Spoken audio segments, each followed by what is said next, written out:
Top of the morning, brothers and sisters. My name is Tasha Brown Murphy, and today is July the 29th, 2015.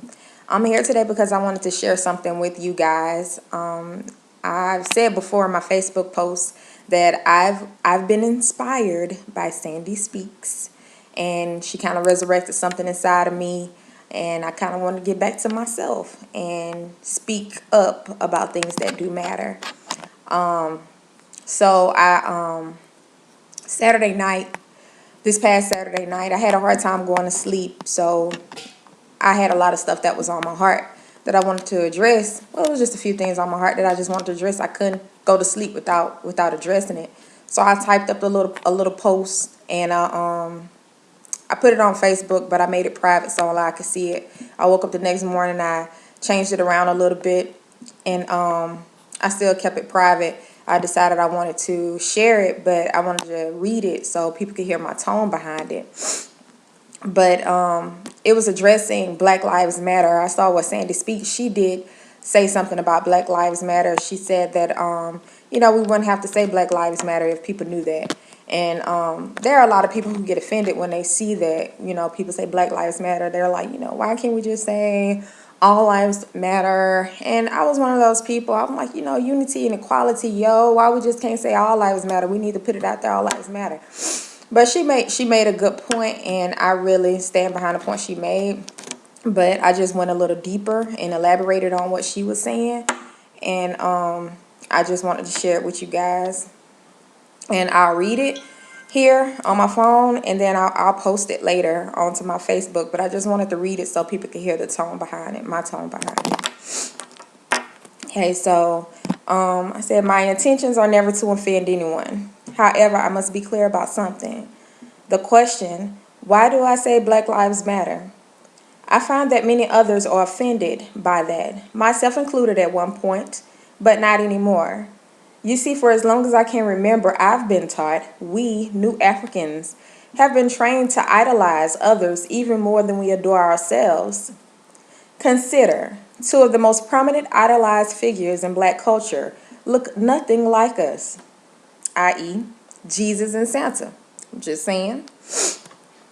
We know without a doubt that others' lives matter.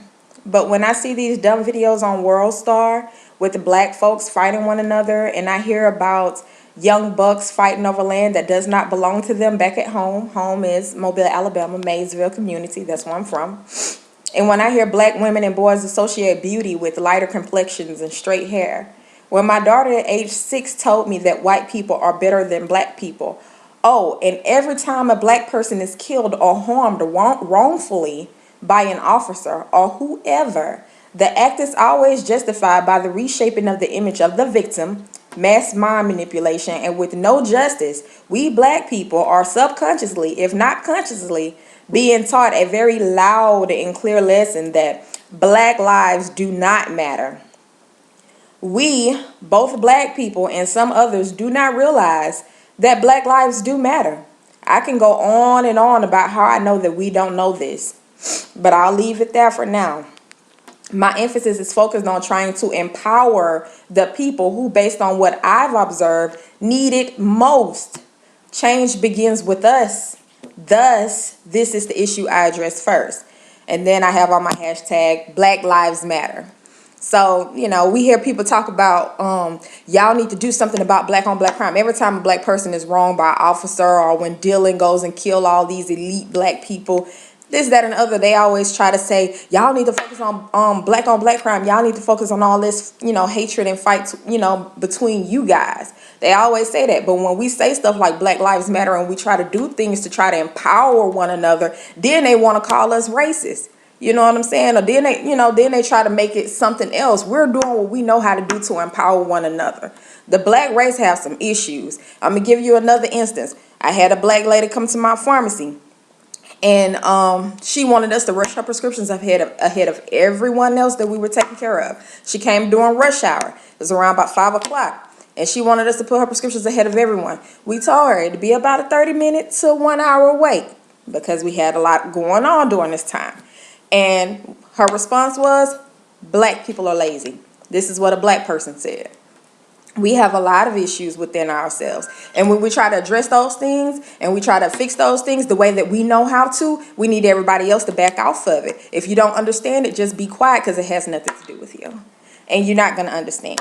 So just don't worry about it. You know, we know that others' lives matter, you know, and we have issues within ourselves. When it ain't nothing for another brother to kill another brother, then that brother does not know that his life matter. You know what I'm saying? He doesn't know that his brother's life matter. He doesn't know that his sister's life matter. When we got a brother that can have sex with another female and then leave that female to fend for herself and that child by herself, then we know that that brother does not know that that lady that he got her pregnant and that child, that brother doesn't know that their life matter, that they deserve a chance.